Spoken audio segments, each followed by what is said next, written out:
Welcome to ఓటెన్ TV. భారత ప్రభుత్వం ఆంధ్రప్రదేశ్ రాష్ట్రాన్ని ప్రత్యేకమైన విధుల ద్వారా మీరు ప్రాజెక్టు నిర్మాణ బాధ్యత తీసుకుని కేంద్ర ప్రభుత్వం మాత్రమే ఖర్చు పెట్టి ఆంధ్రప్రదేశ్ రాష్ట్రాన్ని కాపాడగలరని, ఇక్కడ విజయవాడ కృష్ణా బ్యారేజ్ నుండి నీరు కొన్ని లక్షల క్యూసెక్కుల వీరు సముద్ర గర్భంలో కలిసిపోతున్నాయని, నీటిని చెక్ డ్యాం వల్ల నీరుని పొదుపు చేసుకోవచ్చు, ఆనకట్టల పిల్ల నీరుని ఆపగలరని ఆంధ్రప్రదేశ్ రాష్ట్ర రాజధాని ఏర్పాటు జరిగినది. ఎలక్ట్రానిక్ మీడియా, ప్రింట్ మీడియా వారికి రిపబ్లిక్ పార్టీ ఆఫ్ ఇండియా తరఫున ప్రత్యేకమైన ధన్యవాదాలు తెలియజేస్తున్నాం. జాతీయ కార్యదర్శి పేరం శివనాగేశ్వరరావు, తెలుగు రాష్ట్రాల ఆంధ్రప్రదేశ్ తెలంగాణ ఇన్ఛార్జి. ఈ రోజున మీతో ప్రెస్ మీట్ పెట్టడానికి ముఖ్య కారణం రెండు. ఒకటి, భారతదేశ చీఫ్ జస్టిస్ శ్రీ గవాయ్ గారి మీద ఈ రోజున నిన్న 6వ తారీఖు అక్టోబర్ 6న ఆయనపై ఒక అగ్రవర్ణాల వారు చెప్పుతో దాడి చేయడం ప్రమాదకరం. భారత రాజ్యాంగాన్ని కదా, భారత జాతిని మొత్తం కూడా అవమానపరచడం చాలా ప్రమాదకరంగా ఆగిపోయింది. అందువల్ల దీనిపై మేము రిపబ్లిక్ పార్టీ ఆఫ్ ఇండియా తరఫున ఎవరైతే చెప్పు విసిరారో వారికి కఠినమైనటువంటి కారాగార శిక్ష విధించి భారతదేశ ఔన్నత్యాన్ని కాపాడాలని చెప్పి భారత ప్రధాని నరేంద్ర మోడీ గారిని, అదేవిధంగా రాష్ట్రపతి ద్రౌపది ముర్ము గారిని ప్రత్యేకంగా విన్నవించుకుంటున్నాం. ఎందుకంటే ఒక భారత ముఖ్యమైన చీఫ్ జస్టిస్ అయినటువంటి ఆయనకే సరైనటువంటి రక్షణ లేకపోతే ఇక భారతదేశంలో ప్రజాస్వామ్యం ఎక్కడ ఉంటుందని చెప్పి మీడియా మిత్రుల ద్వారా మేము ఖండిస్తున్నాం. దీనిపై ఎందుకంటే అతను దళితుడు కాబట్టి మీరు ఈ విధంగా చేశారా అని చెప్పి మేము ప్రభుత్వాన్ని ప్రశ్నిస్తున్నాం. అతను ఎవరైనా అవ్వచ్చు, మంచివాడు కావచ్చు, చెడ్డవాడు కావచ్చు, కానీ భారత రాజ్యాంగంలో కొన్ని సూచనల మేరకు, కొన్ని అవగాహన మేరకు భారత రాజ్యాంగాన్ని కాపాడాలి. భారతదేశ ఉన్నతమైన చీఫ్ జస్టిస్ గారిపై దాడి చేయడం దుర్మార్గమైన హేయమైన చర్యగా రిపబ్లిక్ పార్టీ ఆఫ్ ఇండియా తరఫున నేను ఖండిస్తున్నాను. అలాగే ఈ రోజున మీరు చూసుకోండి, గత 11 సంవత్సరాల నుంచి రిపబ్లిక్ పార్టీ ఆఫ్ ఇండియా తరఫున నేను ముఖ్యంగా ఉన్నాను. ఇక్కడ మచిలీపట్నం ఎంపీగా, విజయవాడ ఎంపీగా పోటీ చేసి ఉన్నాను.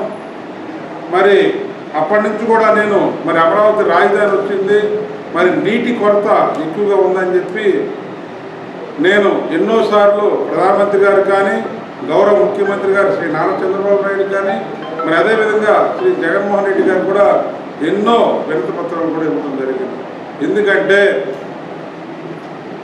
ఆ రోజున నాగార్జున సాగర్ కట్టడం జరిగింది.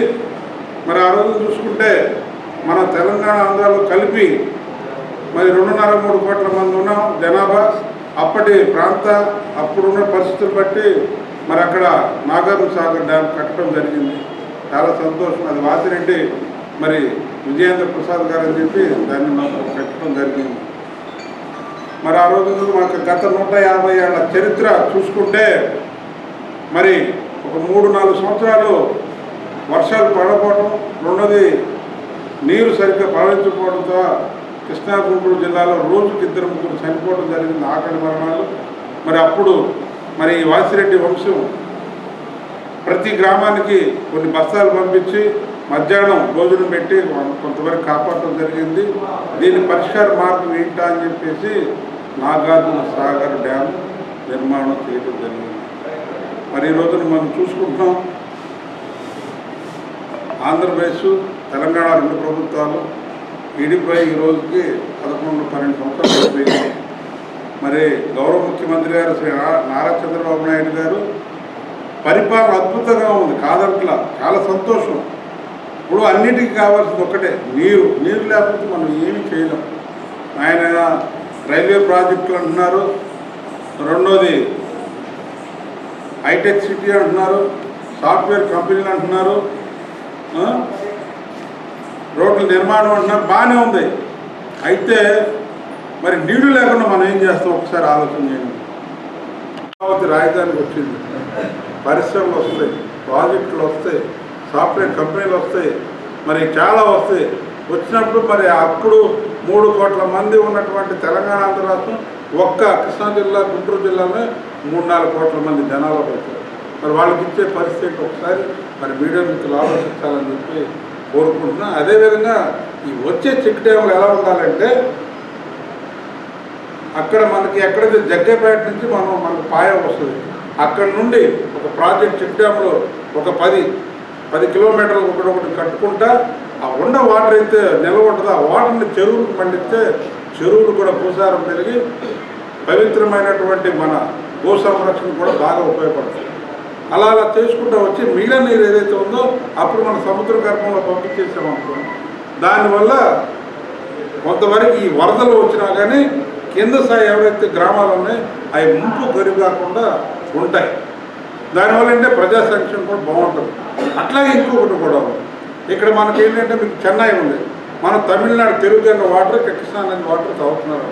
వాళ్ళు ఏమంటారు, మీరు ప్రాజెక్ట్ కట్టండి, మేము వాటికి కావాల్సిన నిధులు మేము ఇస్తామని చెప్పి వాళ్ళు చెప్తున్నారు. మిగిలిన నీళ్ళు తీసుకుని వాటికి కూడా డైవర్ట్ చేయండి. కొంత మనకు కూడా వాళ్ళు మరేస్తారు కదా, దానిపై ఎవరు కూడా మాట్లాడట్లా. కేవలం సాఫ్ట్వేర్ వచ్చిందా, రోడ్డు వచ్చిందా, రైలు వచ్చిందా, విమానాలు వచ్చినాయా, అన్నీ వచ్చినాయి, బాగానే ఉంది. మరి 10 నిమిషాలుగా వాటర్ బాటిల్ తాగాలి, మనం గంటకు నీళ్ళైనా తాగాలిగా. రోజు మంచిగా 4-5 లీటర్లు వాటర్ అయితేనేగా బతుకుతామని చెప్పి ప్రతి డాక్టర్ చెప్తున్నాడు.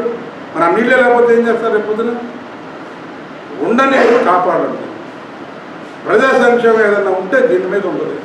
మీ ప్రభుత్వాన్ని మేము విమర్శించట్లా. ఆంధ్ర రాష్ట్ర ప్రజల కోసం, ఆంధ్ర రాష్ట్ర అభివృద్ధి కోసం, ఆంధ్రప్రదేశ్ ప్రజల బాగోగుల కోసం ఈ యొక్క ప్రెస్ మీట్ పెట్టి మరి మా నివేదన మరి గౌరవ ముఖ్యమంత్రి గారికి ఎన్నో పత్రాలు ఇవ్వటం, ఇప్పటికి దాదాపు 150 పత్రాలు ఇచ్చాను. ఈ రోజు కూడా మరి గౌరవ ముఖ్యమంత్రి గారు ఒక్క రోజు కూడా దానిపై స్పందించలేదు. చాలా బాధాకరంగా ఉంది. ఎందుకంటే ఒక రిపబ్లిక్ పార్టీ ఇండియా పార్టీ తరఫున ఇచ్చారు, చిన్న పార్టీ అని చెప్పి ఆయన మరి బాధగా ఉందని చెప్పి నేను ఆలోచిస్తున్నా. ఇది ప్రజా సంక్షేమం కోసం పార్టీల గురించి పక్కన పెట్టి దేశ భవిష్యత్తు సమాజం కోసం మీరు ఈ యొక్క ప్రాజెక్టు యుద్ధ ప్రాజెక్టుపై చేసి ఎలాగో వర్షాలు అయిపోయింది కాబట్టి రేపు రానున్న ఇంకా వర్షాల లోపు ఇంకా 8 నెలల కాలంలో ఈ యొక్క ప్రాజెక్టు యుద్ధపై పూర్తి చేసి ఆంధ్ర రాష్ట్ర ప్రజలను కాపాడి, అట్లాగే బుడమేరు సమస్య చాలా ప్రమాదకరంగా ఉంది. మరి గత సంవత్సరం మన వాళ్ళందరూ కూడా చాలామంది చచ్చిపోయారు. దాన్ని వెలుగులు రానివ్వకుండా మరి ముఖ్యమంత్రి గారు కవర్ చేయడం జరిగింది. ఇట్లాంటి ప్రమాదాలు నివారించాలంటే ప్రాజెక్టులపై దృష్టి పెట్టి ఆంధ్ర రాష్ట్ర ప్రభుత్వం మరి ప్రజల సంక్షేమం కోసం ఈ యొక్క ప్రాజెక్టులు కట్టాలని చెప్పి రిపబ్లిక్ పార్టీ ఆఫ్ ఇండియా తరఫున నేను ప్రధానంగా ప్రజల తరఫున డిమాండ్ చేస్తున్నాను. నా యొక్క బాధ్యత ఏమీ లేదు, మరి ప్రజల కోసం మేము పెట్టేదని చెప్పి మరొకసారి మీడియా మిత్రులు తెలియజేస్తూ, దీనిపై వ్యాపార పరంగా కాకుండా మీరు సమాజం కోసం మీరందరూ కూడా సమాజం భవిష్యత్తు కోసం మీరందరూ కూడా దీనిపై ఒక అవగాహనతో మరి గౌరవ ముఖ్యమంత్రి గారు చూసే విధంగా మీరు ఇవ్వాలని చెప్పి మీడియా మిత్రులు కోరుకుంటూ నాకు యొక్క అవకాశం మీ అందరికీ పేరుస్తున్న మరి ధన్యవాదాలు తెలియజేస్తూ, అట్లాగే చీఫ్ జస్టిస్ అయినటువంటి శ్రీ గవాయ్ గారి మీద దాడి మేము ఖండిస్తున్నామని చెప్పి మరొకసారి తెలియజేస్తూ, నాకు యొక్క అవకాశం మీ అందరూ కూడా పేరు ధన్యవాదాలు తెలియజేస్తూ జై హింద్, జై భీమ్.